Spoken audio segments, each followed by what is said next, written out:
Hello YouTube, this is Frugal and welcome to Frooglesim News for today, Sunday, March the 1st, 2015. A fairly slow news week, but with a couple of fairly large news items, the first of which you're looking at below. The MiG-15 BIS from Frooglesim Tech was made available in beta this week for DCS World. You can pick it up for a fee at the Eagle Dynamics website in the show notes below.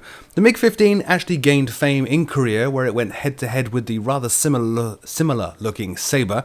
Its primary role was as a fighter, carrying out air-to-air missions, but it can also carry limited air-to-ground weaponry, although has no ground targeting ability at all. It's a swept-wing fighter modelled with the Russian VK-1 engine, as opposed to the original Rolls-Royce Nene-1. Now this, as I said, is a Frooglesim Tech-developed aircraft, the same people that worked on the Huey, and it has a highly detailed 6 degrees of freedom interactive cockpit. Interestingly, this aircraft also includes a new AI helper to help with things like startup. It reminds the pilot of steps that they may have missed in various procedures with visual aids on screen to get them going. Now, Matt Wagner, the producer of DCS World, has a full video playlist on his channel, link again in the show notes below, showing you everything you need to know about how to start up, fly, and of course land this mighty beast. Screenshots, as you can see from the video, show incredible detail, but that's not actually perhaps the most interesting piece of news. Eagle Dynamics announced the release and the availability of the MiG-15 BIS, and also at the same time uncovered some tidbits of information about what's coming next. First of all, the next aircraft. The next aircraft from Eagle will be the L-39 Albatros. They're actually modelling the L-39C and the L-39ZA. And after that, the next World War II aircraft is going to be a P-47D Thunderbolt. And then, of course, following that, the Spitfire. In the update that Eagle sent out, they also announced that core work on the Nevada map is now done. And the team are focusing now just on optimization. So not very far off, I think, from the release of that map. News that was released in parallel with that announcement is that red flag campaigns in Nevada are also currently being developed for both the F-15C and the A-10C. So not only are we getting the Nevada map very soon at long last, but also some awesome red flag campaigns to go along with it for those two key aircraft. So a fairly big week for Eagle Dynamics. I do have the MiG-15 BIS. It was sent to me by Matt from Eagle. Expect a video of first impressions on that very soon indeed. Next up in the world of X-Plane, now I don't know if I can pronounce this properly, but Butnarus, they're a development team, their version of Atlanta, the airport, was released. This is a fairly stunning set of scenery for X-Plane with over 100 gates modelled, as well as a full set of static aircraft around the airport to really make it look alive, even without any AI traffic. The add-on scenery has full sets of moving ground vehicles and foot traffic, so very reminiscent in some ways of Orbex's scenery for airports. It is made using ortho photos for photoreal scenery of the surrounding area as well. It is very detailed, and overall this adds to a growing collection of large international airports now available for X-Plane, which, with the recent additions of highly complex airliners like the 737-200 and the 727 and the Saab, of course, from X Aviation, pushes X-Plane further into the airline space typically dominated by FSX. More information on the Atlanta airport at the link in the show notes below.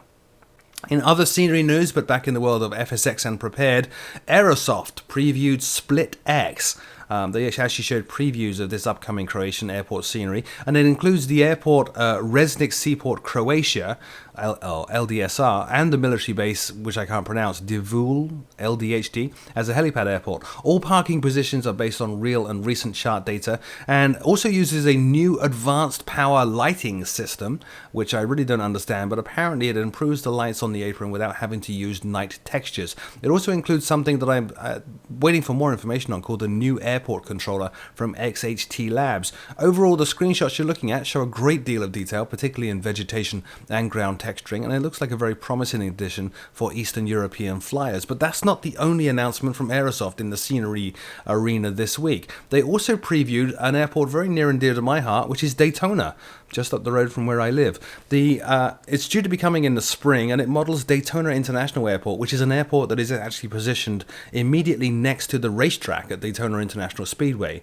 The screenshots even show some of the high banks of turns 3 and 4 at the Speedway and some of the grandstand. Now, interestingly, I don't know what Aerosoft are going to do about this, but that grandstand itself is currently undergoing an extensive expansion known as Daytona Rising, which is adding some fairly new structures, lots more seats, and is due for completion next January. And when it's completed, will actually radically change the look of that key element of the scenery that Aerosoft are hoping to release fairly soon.